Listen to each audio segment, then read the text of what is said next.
Get cool stuff for what you were going to do anyway. Drink beer. With Buy Beer, Get Gear from Labatt, you can just snap a photo of your receipt and upload it to the website to rack up points for exclusive merch. Get points for every purchase, whether you're grabbing a pint on draft, a case for a party, or a tall boy at the stadium. Any size, any product, anywhere you buy Labatt. Buy beer, get gear. Sign up now at rewards.labattusa.com. Radio. Hey, Dabo Sweeney, congrats. I got you in, baby. This is entertainment. People pay to watch this. Pass to a cutting Hiltz. He darts in. People actually subscribe. All across central New York. Time expired! Syracuse has done it! It's Drive Time with your host, Tim Leonard. Hey, guess what? I'm getting one. Hey! We welcome you into Drive Time. Thursday Drive Time ahead of a double dip on Saturday. Orange basketball in action for the first time this year, unofficially. A game that doesn't count, but everyone will be watching and everyone will be making grand proclamations off of as the Cuse hit the road, kind of. Neutral site, technically. They're going to KeyBank Center, where the Sabres play. They're going to be playing a Division I opponent in a neutral site venue for an exhibition game. Seen more of those around the country. Syracuse is jumping in on that, taking on a Buffalo program that has been down in recent years, but definitely a step up from recent exhibition game competition. We'll talk some Orange basketball if you'd like on the show today as we look towards Saturday 7 p.m. tip from KeyBank Center. Speaking of Buffalo, anytime it's a Thursday drive time here, we got to check in on our Buffalo Bills. Didn't get a chance to do that last week. It was the bye week. Like how we were saying, the bye week came at a good time for Syracuse football. Bye week came at a really nice time for the Buffalo Bills. They're in action again this week against the Carolina Panthers. McDermott 8-0 off a bye week. We'll get into that with our guy Chris Brown, Buffalo Bills Radio Network play-by-play man. He'll be joining us in about 15 minutes or so. So if you'd like to chime in, feel free to call right now. We can work you in at 315-437-7644. Phone lines will be open after Chris Brown as well. But every Thursday of a game week for the Bills, we catch up with Chris Brown of the Buffalo Bills Radio Network. Get on in the Q Sports Talk chat as well. Twitch stream off and running. We've got a visual platform and a way for you to consume the show where there are no breaks on our Q Sports Talk Twitch stream. QSportsTalk.com gets you right to that fancy Twitch stream. Also, our YouTube page is always simulcasting the show live. So Q Sports Talk on the YouTube page if you'd like to watch the show that way as well. We begin today with our Burdick BMW of Cicero opening drive. And I mentioned every Thursday we chat with Chris Brown here on Drive Time, Thursday game weeks. Every Thursday of a Saturday game week, football-wise, for Orange football, he comes on Orange Nation right at the start of the show. And Fran Brown is always a great interview. Fran Brown is always open. Fran Brown is always honest. And Fran Brown was all of those things with our host Stephen Fonte and Paulie Sibilia earlier today. So if you missed it, we'll run you back through the major comments here. The interview started out and I was kind of like, yeah, nothing too crazy this time around from Fran. And then Steve asked Fran about the red shirt for Luke Carney. And he sort of prefaced the question by saying, we get a lot of questions about the red shirt of Luke Carney. Does that factor into your decision?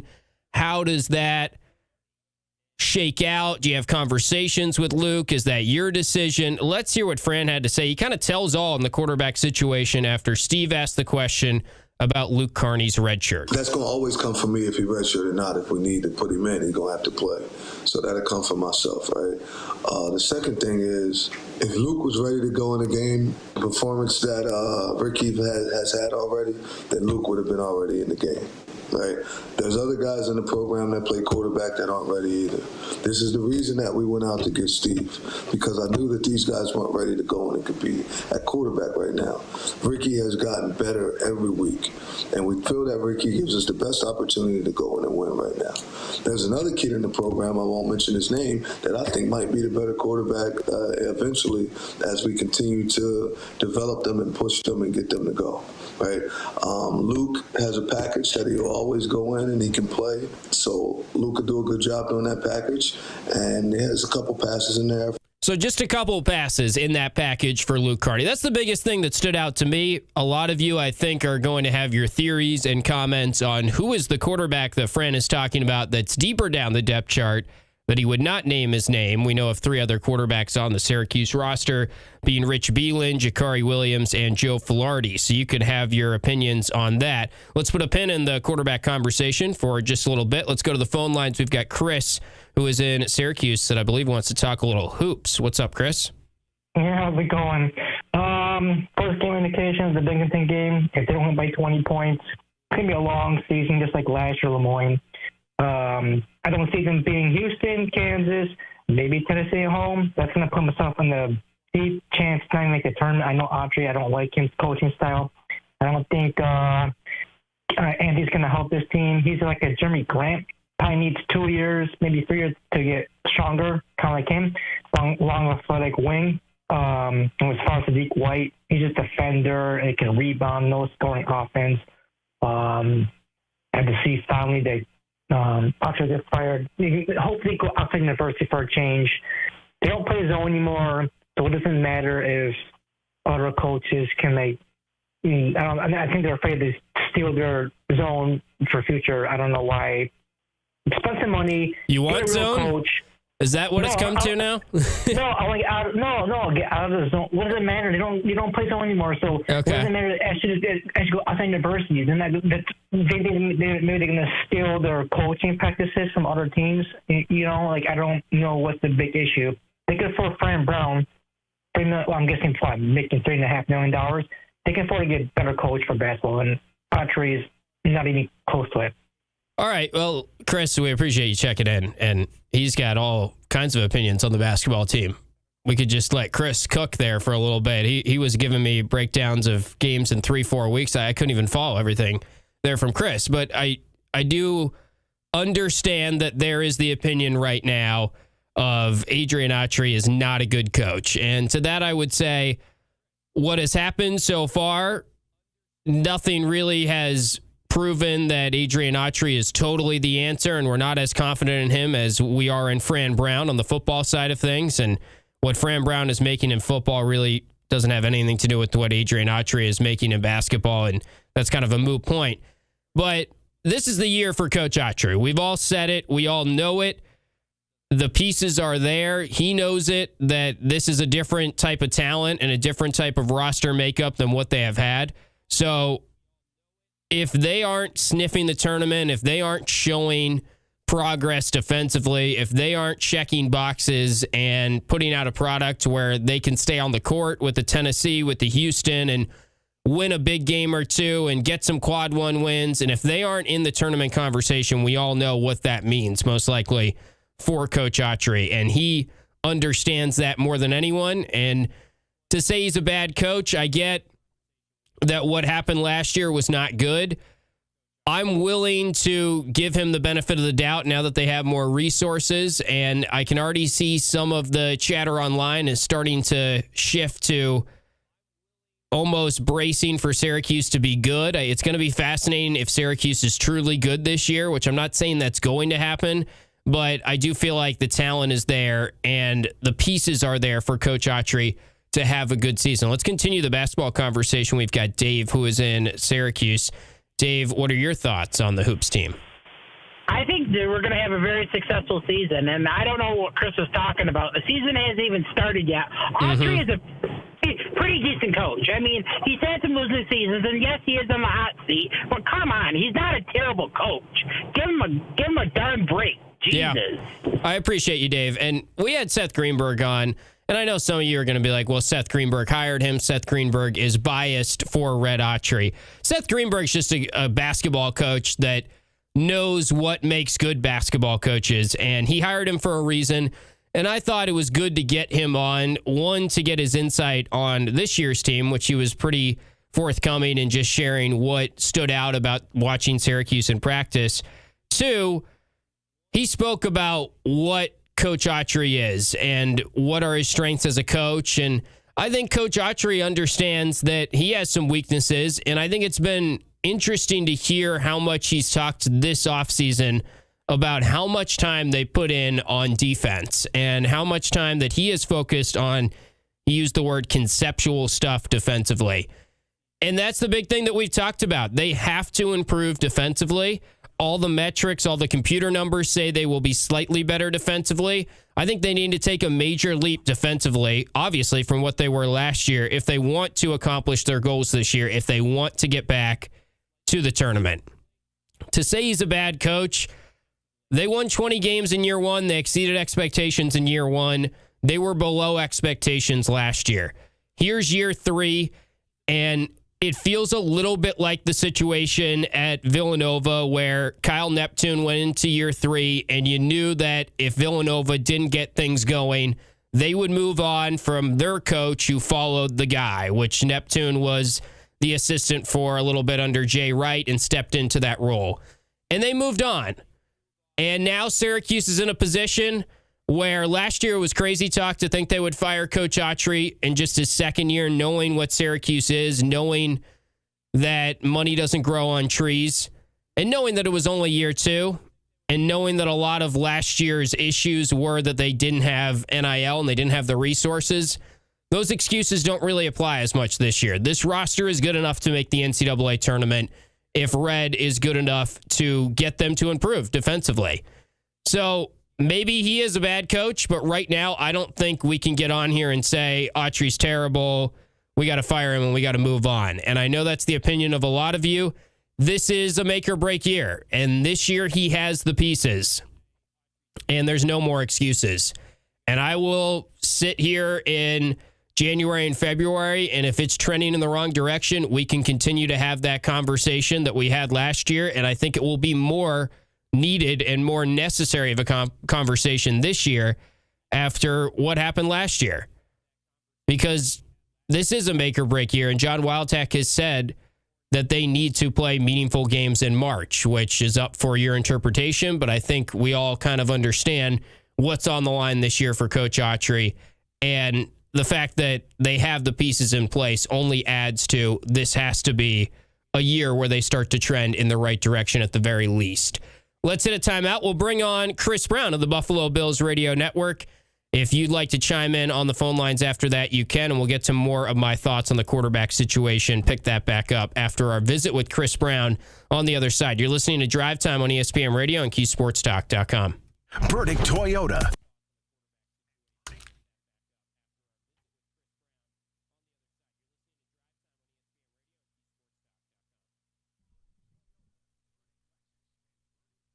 Yeah, Dave's parlay play. Well, maybe we'll have to get his thoughts on the gambling nonsense.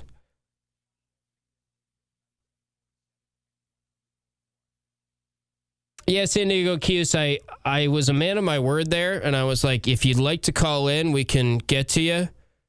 And then I regretted saying that.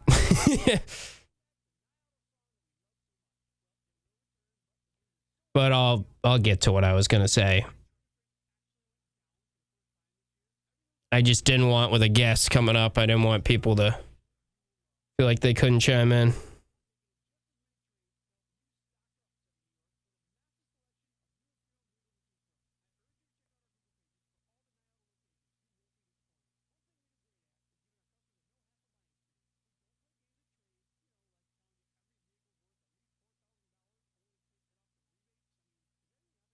Very nice cardigan from Coach Brown. He classed it up a little bit on us today.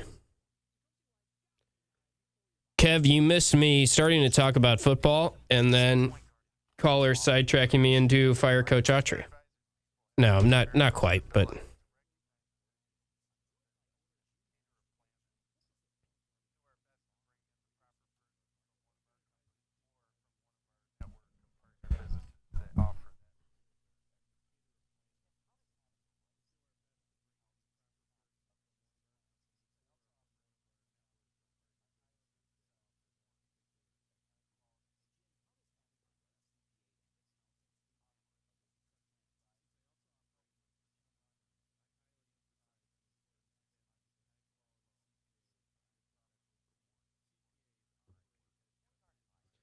Yeah, we've had the anti-red calls are already starting, which means they'll be coming in fast and furious once again this year.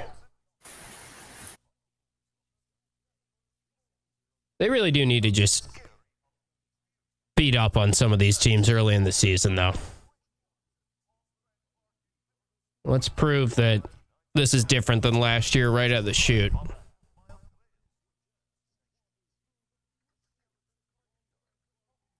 Doesn't really work like that. We don't know who's calling until we pick up the phone.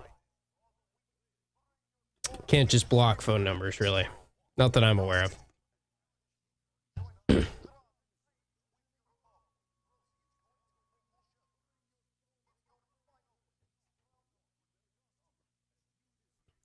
Not only was Chris saying, like, fire red, but I just couldn't really understand what he was saying.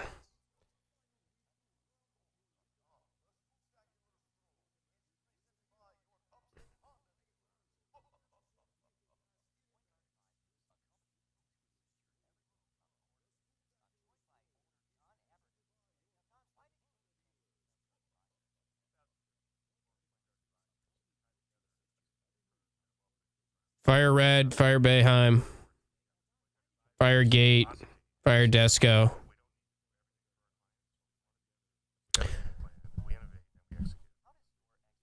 Stomp right away.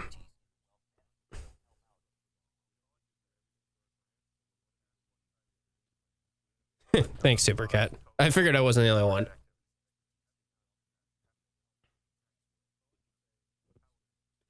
I don't really remember that guy. Maybe, was he the guy who called in and was talking about walk-ons? Maybe he was. I can't remember. There was a Chris last year that had some memorable calls. And I don't know if that was him. Maybe it was.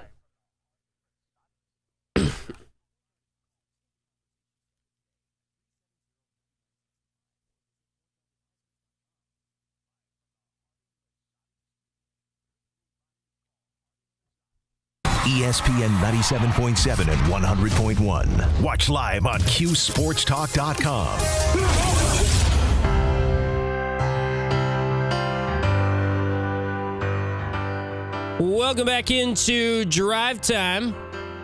Happy Thursday afternoon to everyone out in central New York, driving around, talking Orange football, Orange basketball.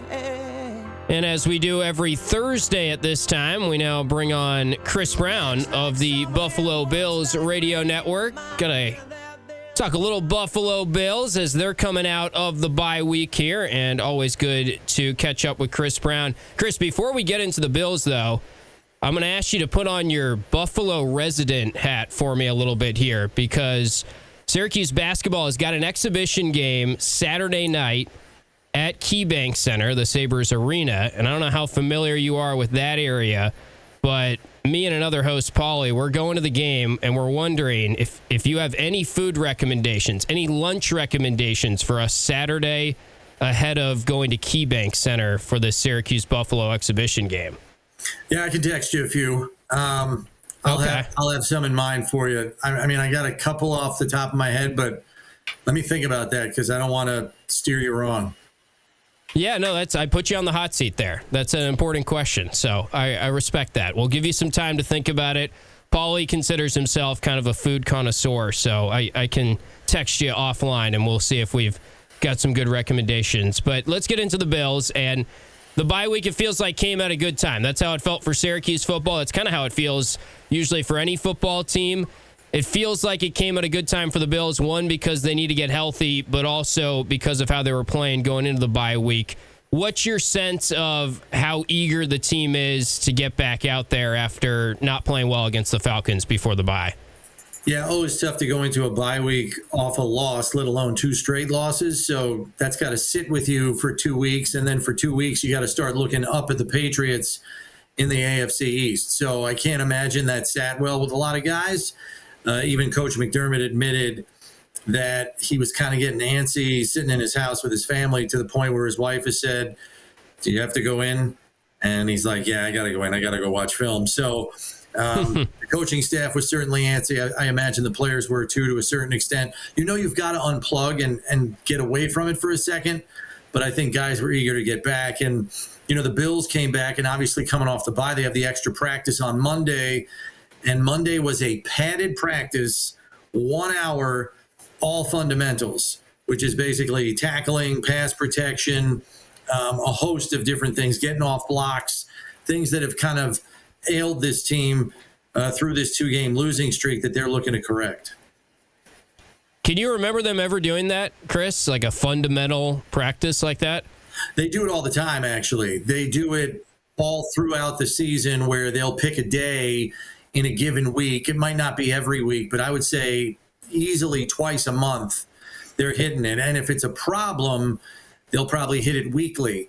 Outside of game plan install, red zone, third down, 2-minute, all that other stuff that you usually get covered through the course of a game prep week. Yeah, Coach pounds the fundamentals.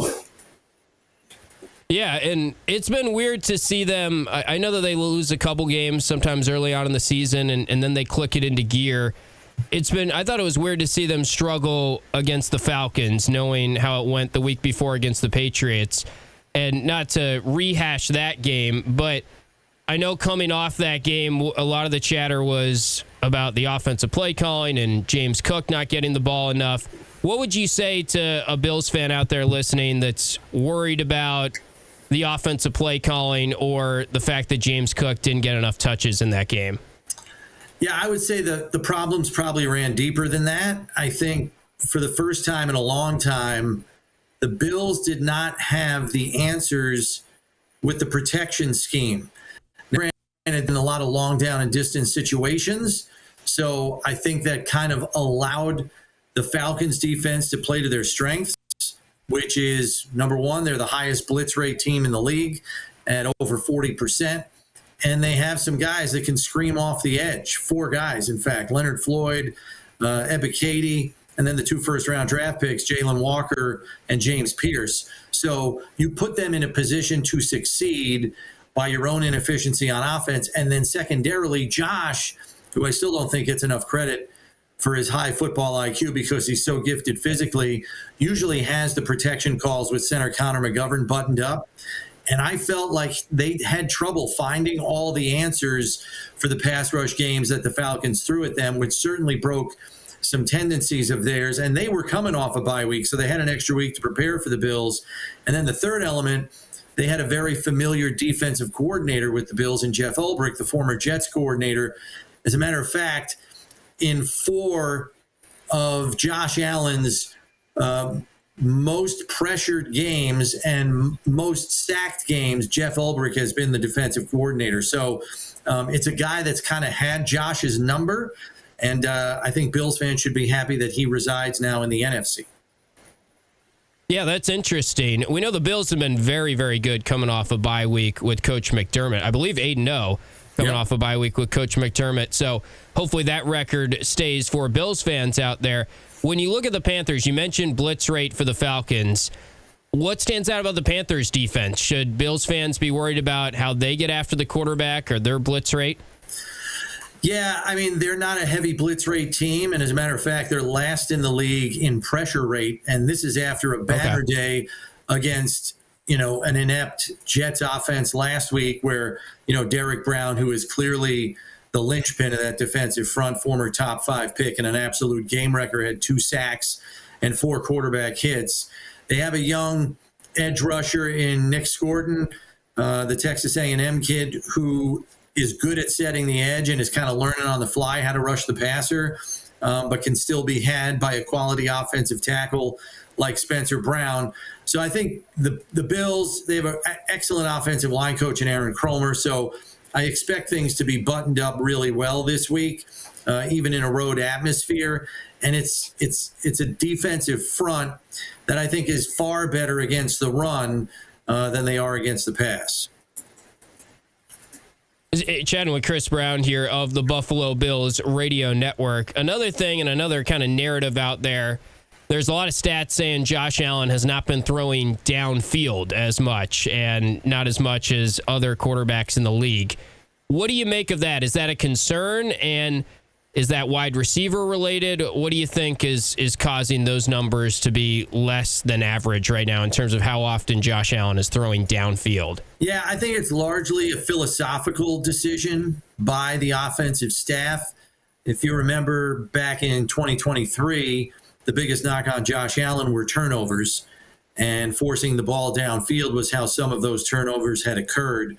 So the Bills made a philosophical decision to go to more of a short to intermediate passing game that was highly efficient and less risky in terms of putting the ball at risk and turning it over.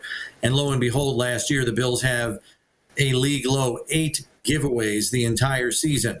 They went 12 straight games without a turnover. It was the longest stretch in the league since 1950. I think that, and oh, by the way, they led the league in total points scored, including playoffs, with 612, which was even more than the 2 teams that played in the Super Bowl, and they had an extra game to play than Buffalo did. So the philosophical shift seemed to work. Now, obviously, all these defenses in the league have a full offseason to adjust to what the Bills were doing. Have they caught up? We'll have to wait and see. I don't know that a 2-game losing streak is enough to say that philosophy's dead and you got to try something new. But clearly, they choose a high efficiency game with a 50-50 run to pass ratio as the formula. It worked very well for them last year in terms of scoring points with 30-point games in 12 of their 17 regular season games. So it makes sense to continue in that vein until some defenses prove that maybe you have to change that approach. So that's one of the reasons why you don't see the downfield passing. I will say this, though. The Bills have replaced that with receivers who can get them yards after the catch. Last year, they were 6th in the league in yards after catch. This year, they have 20 plays in the passing game of 20 yards or more, which puts them on pace for 56 for the season, which last year they had exactly the same number, 56 in the regular season, and that was good for 6th best in the league. And right now they're averaging 7.9 yards after catch per reception, and that's top 5 in the league as well right now. Well, those are certainly some good stats on the wide receivers. I know that fans probably want to see them go make a big splash at the trade deadline. We saw that last year a little bit at the wide receiver position. How do you feel overall confidence level wise in this wide receiver group? And, you know, you got Keon Coleman and he's only going to get better, you would think. And do the Bills have enough weapons, I guess, as it stands right now to win a Super Bowl and do all the things they want to do this year? Yeah, I mean, I think if they're healthy, they're good enough. Their offense is certainly good enough. You look at the offseason acquisitions, which were Joshua Palmer and Elijah Moore, and I think the general consensus was at least you've gone up a level in terms of pure talent over Mac Hollins, last year, who was, productive when called upon, but really I didn't think they saw as a long-term answer. So I feel that they felt they leveled up from a talent perspective. Now, Palmer is week to week with ankle and knee injuries. He's out of the lineup. Kincaid is day to day and has been limited in practice this week. If you take those 2 elements out of the passing game, well, then you're suddenly shorthanded because I don't think Keon Coleman's game has reached critical mass. There has been some push to move him into the slot where he had a lot more success at Florida State rather than being outside, because some people don't believe he's a true X. We'll have to see coming out of the bye if they line him up there from time to time, especially if they don't have Kincaid on Sunday. Put a big guy in there like Coleman, and maybe he can duplicate the production. So there are some moving parts here at work, due in part to injury and due in part to ineffectiveness. People are very curious to see what the passing game looks like coming out of the bye, knowing the coaching staff had extra time to get in the lab. Yeah, the Keon Coleman to the slot is an interesting idea. That'll be something I'll be monitoring. Bills and the Panthers this week. Out of the bye week, Chris Brown with us of the Buffalo Bills Radio Network. Before we let you go, Chris, you touched on Kincaid. Any other injuries we should know about? And just kind of your final thoughts on this matchup against the Panthers. Yeah, I mean, the injury report's identical to what it was yesterday. You've got day-to-day type guys like Milano, Kincaid, Terrell Bernard. Those guys, I would say, are probably trending towards returning to the lineup, but we'll have to wait and see what Friday holds. And then Max Hairston, the first-round pick, he's back practicing, but he is still on IR. They do have an open roster spot. The question right now is, with Taylor Rapp unlikely to play this week, do they elevate veteran Jordan Poyer from the practice squad to fill in for him this week? Or do they go with another move to address the open roster spot? Is Hairston showing well enough this week to have a game day jersey and maybe serve on special teams in a backup capacity, a corner? So there's a little juggling here at the end of the week that we got to keep an eye on with respect to the roster. All right, Chris, great insight as always, and we'll catch up with you next week for our Thursday visit next week, but appreciate the time. All right, sounds good. Yeah, big one next week with the Chiefs coming up. Yeah, that will be fun. Chiefs and Bills, which the Chiefs are playing some good football right now, and as Chris said at the start of our chat there, the Patriots are leading the division currently for the Bills. I tend to think that Buffalo's in a little bit of a low here, 2-game low. I think they'll snap out of it this week. Panthers are above 500 for the first time in what feels like years for them, and it has been years, I think. I don't know off the top of my head, but the Panthers playing a little bit better and certainly feeling better about the state of their franchise with Bryce Young at the quarterback position, and they do have some nice pieces there. They're coming off a win over the lowly Jets, who are still winless at this point. So that's our NFL segment of the week here and our catch up with Chris Brown. As always, you can listen to Chris Brown and the Buffalo Bills play-by-play and radio network on our K-Rock station, Bills and Panthers, this week. We'll hit a break. We'll come back. Your phone call could be next at 315-437-7644. We'll get more into what Fran Brown said about the quarterback position earlier today on Orange Nation. That's next on Drive Time. Did you miss Drive Time?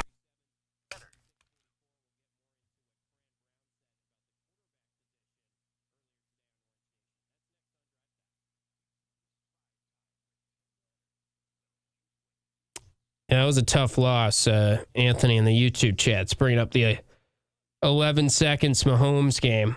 That was a wild game. Bills will be fine, I think. Oh, here's Gio. Buffalo's winning the Super Bowl. Oh, he's all good.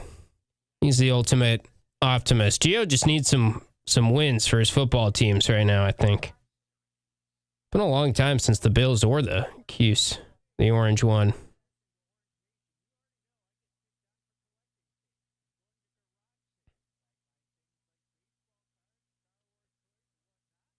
Yeah, I'll have to update you on if Chris texts me for a food wreck.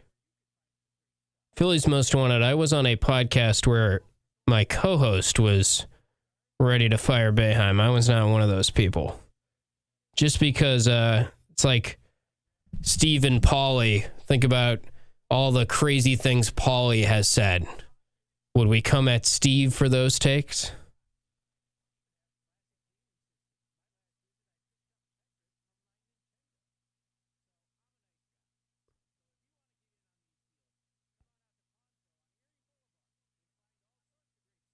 Go to Macy's? Okay. I'm just scrolling through here. I guess wings is a no doubt good option in Buffalo.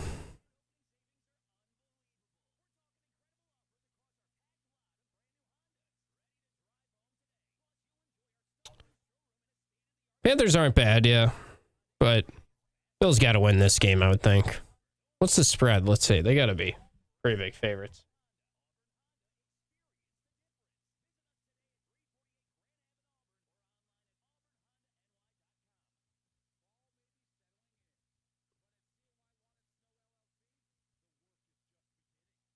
-7 for the Bills. Bob Chesney. Could have had him. I don't know if they could have had him. Just talking out of my ass. He's a good coach, though.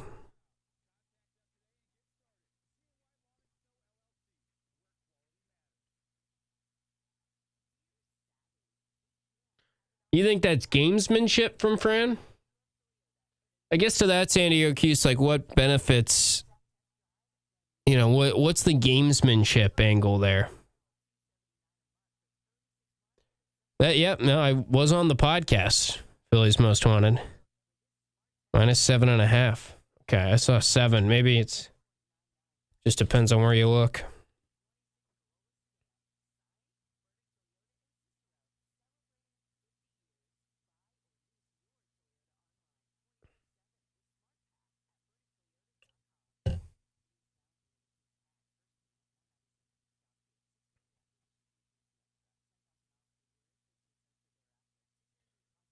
Motivate his players. I mean, I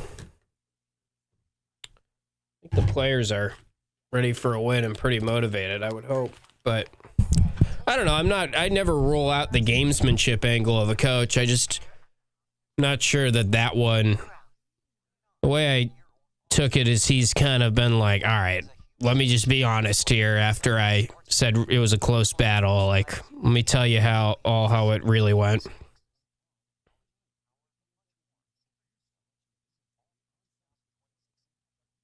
San Diego Keys, the only thing with that, we talked about this, I think. They announced Collins was the starter Angeli was the starter before Tennessee really probably started game planning anyway. And Fran has not been one to hold back. We haven't seen anything yet where he's said a player is not playing and then they play, or he just is pretty honest about injuries.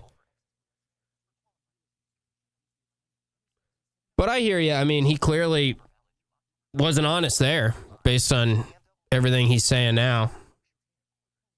So it's not like he's been 100% truthful with everything, which, as I think Steve put it, it's the coach's right to control the message on quarterback. I wish he hadn't gotten our hopes up too much about Ricky, but I also think they're surprised by how bad Ricky's been.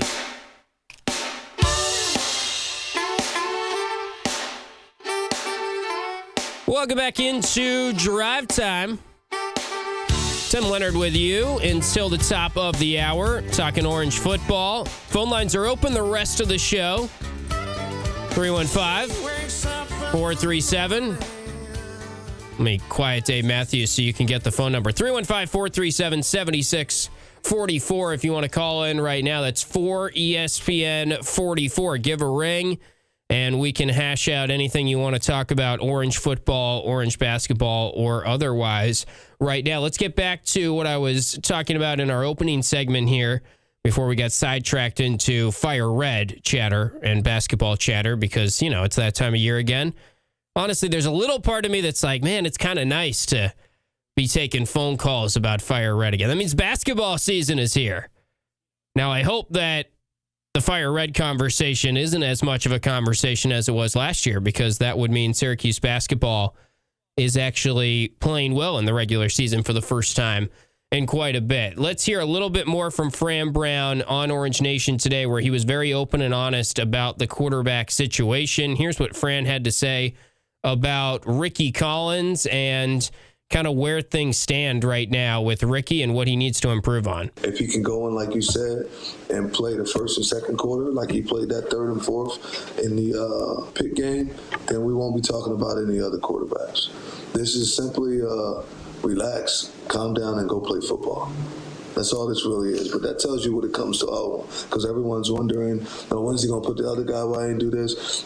I mean, guys, if we could put the other guy in already, we would have done that, right? But I got to always try and do what's best for the S. I think since I've been here, at just one time, I made a decision that I would say I shouldn't have. That wasn't completely best for the S. It was what was best to help our offense and their confidence when I tried to go at the end of that half against Pitt. We had 2 timeouts. It was the end of the piece, and I say, okay, let's go and let's go down and try to at least get 3. Let's go score, right? Once we didn't complete the first pass, I should have just tried to run the ball, knowing they had 3 timeouts, and maybe they would have done something. But I should have ran the ball 2 more times. So, Fran, getting into his regretful decision there at the end of the first half, I understand where he's coming from, where you don't want to look like a coach where everything you preach is aggressiveness, and if we practice it, we can do it. And he went on to say that we practice the middle 8 all the time. We practice the 2-minute drill all the time. The difference is Ricky Collins is not moving the ball offensively right now for Syracuse. And the Orange offense has not been what it was pre the Ricky Collins injury. So you got to understand what the situation is. And as Fran said after that first pass, I probably should have just ran the ball a couple times. So he's owned that mistake. But he's also made it very clear this week that even though we saw a little bit of Luke Carney, and I know a lot of you have it in your head that Luke Carney can be the answer here, and Luke Carney's got all these high school stats that support that he is somehow better than Ricky Collins, and you all know that to be a fact at this point, and I don't really get how you've come to that conclusion. And to that, I would say the head coach, again, if you're reading between the tea leaves here, if you're reading into what he's saying, seems pretty obvious to me that he does not have a ton of confidence right now in Luke Carney throwing the football. And he talked about how Luke doesn't know much of the playbook, and that led to chatter about why doesn't he know the playbook? Well, my feel is Luke's playbook is going to be Luke's playbook, which is a package where he has a lot of run plays and a package where they are not daring Luke to throw it downfield, or they are worried about his downfield passing. And Ricky's playbook is different, and they feel right now that Ricky gives them the best chance to win, and he has said that throughout this. And I know some of you are then going to bring up, well, maybe that other quarterback that he hinted at today that's deeper down the depth chart can be an answer. Friend said it there. He says if Ricky just relaxes and plays his game, then we won't be talking about the other quarterbacks. And I don't think he wants to go to Luke Carney. I don't think he has much faith in Luke Carney right now, clearly based on the package they have for him and everything that he is saying, whether it's indirectly or directly about him. And also, that's not a shot at Luke Carney. Luke Carney's a true freshman who played lower level football in Texas and I think could have a bright future. And I'm not putting down his overall ceiling or his stock long term. I just think it's a little unrealistic for us to think that Luke Carney, who the coaches see in practice every day and who the coaches are talking about right now, in indicating that they're a little bit worried about his downfield passing. They haven't said that directly, so I'm kind of drawing conclusions myself there. But I feel like if you're really paying attention, if you're really listening, that's the conclusion you should be drawing right now about how they feel about Luke Carney. Let's go to the phone lines. We've got Govendo and Cuse, who wants to talk basketball as well. This also means we're getting close to basketball season when Govendo's hopping on to talk hoops. What's on your mind, Matt? I'm just excited for the season. I'm really, really excited to see the boys run on Saturday. It sounds like you're going. Are you working or are you going for fun? Yeah, we will be carrying the radio stream on Cuse.com as well. So if you're watching the game on Cuse.com, you'll have me and Coach Saddlin and Paulie making sure the board doesn't blow up. Tickets are cheap. They're $26. It's not a bad idea. Okay. I have heard the crowd's going to be decent. So the only reason I know that is because I've heard it gets very chilly in there when the crowd is not very large, because it is, it's a nice arena. It's a hockey arena. It's a hockey arena. So for anyone going, maybe do the 2 socks trick. That's what we always tell people about Conti Forum. I think we're set up. Our schedule is set up pretty nicely for us. I mean, we've got a couple tests, obviously, with Tennessee. And then Vegas is going to be a huge test. But we have basically a month and a half to just figure it out, right, and give us time. And I think that's going to give us a lot of time to gel. What are your thoughts? Yeah, I would say you're right, and I like that they arranged the schedule that way. I would also say that they've got to beat up on some of these teams early on in the year. It can't be like last year, right, where in order to have the net ranking you want, and if they're not going to pick off any of these tough non-conference games to elevate your net ranking, you've actually just got to keep your starters and win these games by 30 or 40 points, the ones that you're supposed to win. So I think we're all in agreement that we don't want another copy of how they started the season last year, where you could tell right away that it was a little too close for comfort. There's no way that we look like last year's team. I hope so. Yeah. We can't. We don't need JJ having the ball. We got our point guard, the best disher in the conference, you know what I mean? Yeah. And I like we got some big guys that are active, so I'm excited, man. I'm really excited. I am excited too, and I have been in the same camp as I feel all of us are that are kind of in the media right now around Syracuse, which is we're all sort of cautiously optimistic. We're all hearing more positive things than other years about the basketball team. That being said, you really only hear positive things this time of year when it comes to the preseason and what the coaches are saying about how their team looks in practice. And let's not forget, we were all pretty positive last year about Jaquan Carlos, and then the season started. And we were all pretty positive about the team they had, and injuries happened. And, of course, the season got derailed from there. It's worth noting that when you talk about ceiling floor for this team, I think of it a little bit like the football team last year, where the Vegas odds had Syracuse winning 6 games, I believe, last year, or 5.5. They ended up winning 10 games. But if you talk to anyone that was truly a Syracuse fan, they scoffed at that number, and they were very convinced, as they should have been, that it was a talented roster. And remember the whole conversation of what would be a successful season. Would getting to a bowl and a first-year head coach be successful, or would that be a letdown? And should it be a letdown? And are the fans too excited? That's kind of how I feel about basketball right now, because when you actually look at the computer numbers and you look at the preseason projections, Syracuse has the exact same preseason KenPom ranking as they had last year. KenPom projects them to go 17-13 this year. If they go 17-13, that's going to be considered a dud of a season for Syracuse basketball. I think we can confidently say that. If they don't get to at least 20 wins, I think the fan base is going to be very upset. And I know a lot of you listening right now would say, if they don't make the tournament, bye-bye Autry. And I understand that. And I'm not saying that that's how you shouldn't feel. I think that's very true, honestly. It feels like it is make the tournament or bust for Coach Autry going into this year. But it's worth noting that we get excited about every basketball team around this time. And we have the conversation of, is this the deepest team they've had in a while? This year does feel different. So I'm saying that, acknowledging that I do think this year is different. That being said, I just want to see the team play, and I want to take that sigh of relief once they do look different and they are beating up on these teams like a Binghamton early in the year like they should. Because they did not do that last year, and we thought they were going to do it last year. And let's hope that it's a lot better than what it was last year. We'll take a timeout. We'll wrap up the show by going through some shout-outs on the other side. What stood out in the sports world today, including that crazy gambling scandal that we all woke up to. FBI arresting Chauncey Billups and Terry Rozier of the NBA. We'll talk about the sports gambling madness of it all and what to make of that news this morning. You're listening to Drive Time. Saturday, the Orange are headed.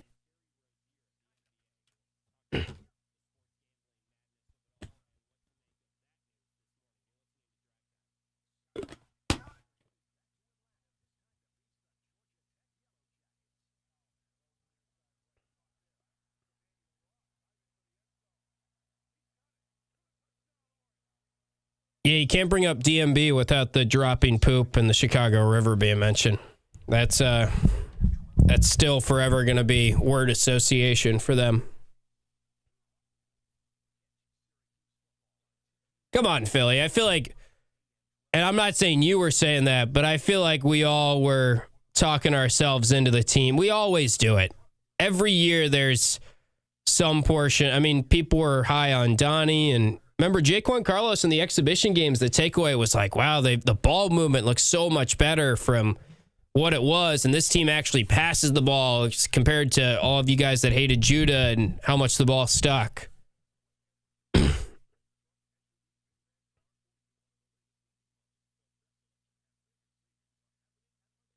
They don't have anything on LeBron. Wasn't that a joke? That can't be true. And you're making me look it up. Find the AI scam.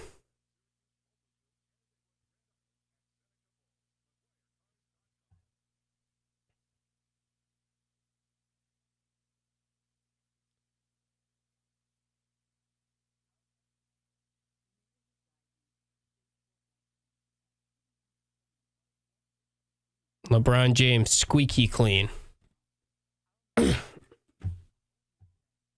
wow, Kev, you did put it right in front of me. Got injury info on LeBron. Yeah, he's not accused of wrongdoing in the indictment. Okay. I thought you meant like LeBron did something wrong.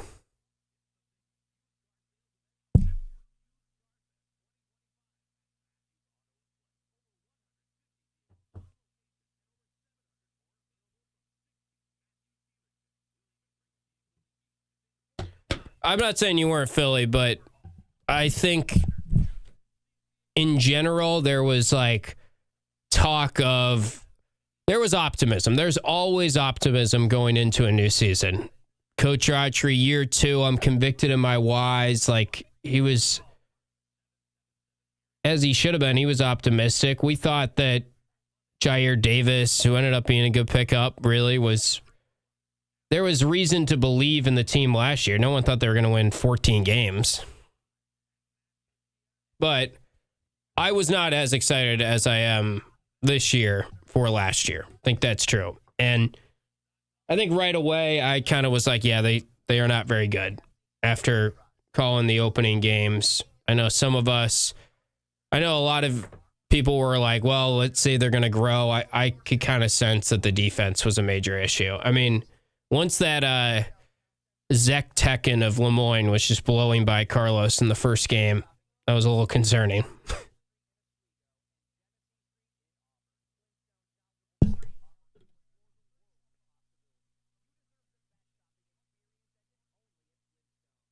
Yeah, that's a good point. It was experience that we were talking about a lot last year. Like, they went out and they got Eddie Lampkin, who was in the tournament, and Jair Davis had played a lot of ball, and Carlos, and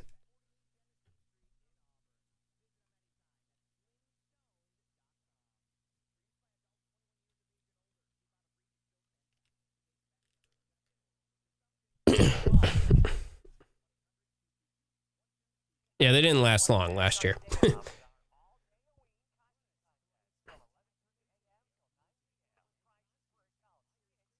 Those are your sources, Philly?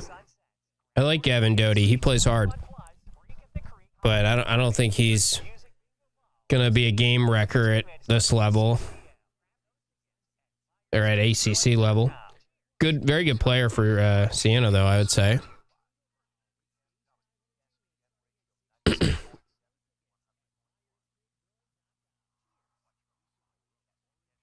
Sports talk shows on QSportsTalk.com.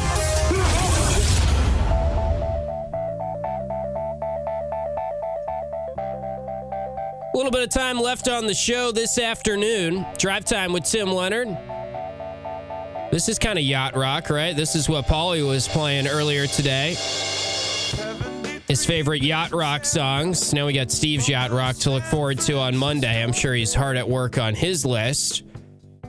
Welcome back in to the program. Do want to touch on the wild sports story that we all woke up to early today before we get out of here.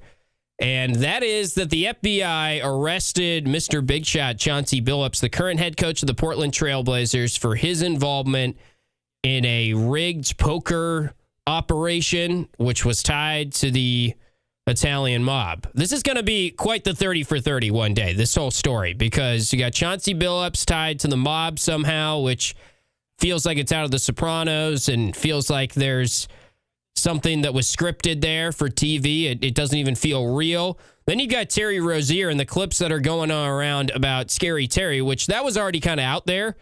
The NBA, it's sort of mixed signals on this. The NBA, I guess, cleared Terry Rozier, according to Shams, but then Pablo Torre was saying, he was never cleared in terms of their internal investigation on did Terry Rozier fix games, or maybe not directly fix games, but it sounds like prop bets for Terry Rozier and his involvement. So he was arrested earlier today as well in Orlando. He's currently a member of the Heat. That's been going on for a couple years, that Terry Rozier maybe was involved in some prop bets. There, like, for example, I saw one game, I think it was a couple years ago in March. There were several bets of like $200,000 on Terry Rozier's under for that game, and he left the game with an injury about 9 minutes into the game, which that's the scariest part of all of this, is the prop bets, because that's pretty darn easy to do, really, if you think about it. If you're Terry Rozier and you know you're going to make some money to just pretend you've got an injury and leave the game early, that kind of makes sense for him to do. I mean, it's not something that you should do ethically, of course, and I'm not saying that, but it's pretty easy for a player to do that and not get caught, really. And he did get caught, and he's probably gotten caught because he was tied to a lot of other stuff, and he got addicted to this, maybe. We don't really know.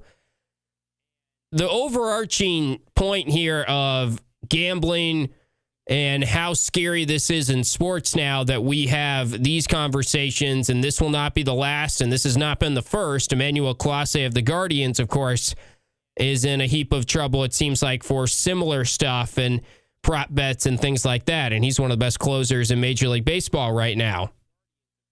That conversation, I am in the camp like everyone else that the toothpaste is out of the tube there, and insert whatever analogy you want. And it's the same way we talk right now about the decisions at the NCAA level and the latest decision where it feels like it's now legal, apparently, or athletes have still college eligibility even if they go play in the G League, which is really going to open up a can of worms that I think college basketball is not ready for. But we've said that about other stuff that the NCAA has done. And we're going to have Aaron Solomon on Orange Nation tomorrow, who is one of our great pals at just breaking down these type of stories because he's a lawyer and he's a smart dude. And we'll try and make sense of this with Aaron Solomon. He's going to be on at 1 p.m. on Orange Nation tomorrow. My takeaway is this isn't going anywhere. Gambling has way too much money involved in this. There are way too many people out there that are betting. There are way too many investments in terms of the sponsorships now that are tied to this league and the sponsorships that are tied to arenas across all of these professional leagues. Gambling's not going anywhere. And if you feel like this is going to be the aha moment that they try and stuff the toothpaste back in the tube, I don't really see that being possible, honestly. And I don't see them turning down the amount of money that is tied to the professional sports leagues right now that's associated with gambling. I don't like it. I wish it didn't come to this. I wish that we didn't have to be talking about this. And I think there are more examples out there that we don't know about that are happening year over year, and it's only going to continue to happen. And it's kind of scary to think what that means for sports. And I'm very fascinated by this story in particular. And if we start to peel back the layers, what will come of this and how many other players or coaches will be named. And like I said, it's going to make a great 30 for 30 one day. So we got that to look forward to. And this will probably be just the first of many type of gambling sting investigations and things like that around professional sports. And that stinks, but it's not going anywhere. There's too much money in this stuff. There's too much money in sports gambling to try and stuff the toothpaste back inside the tube right now.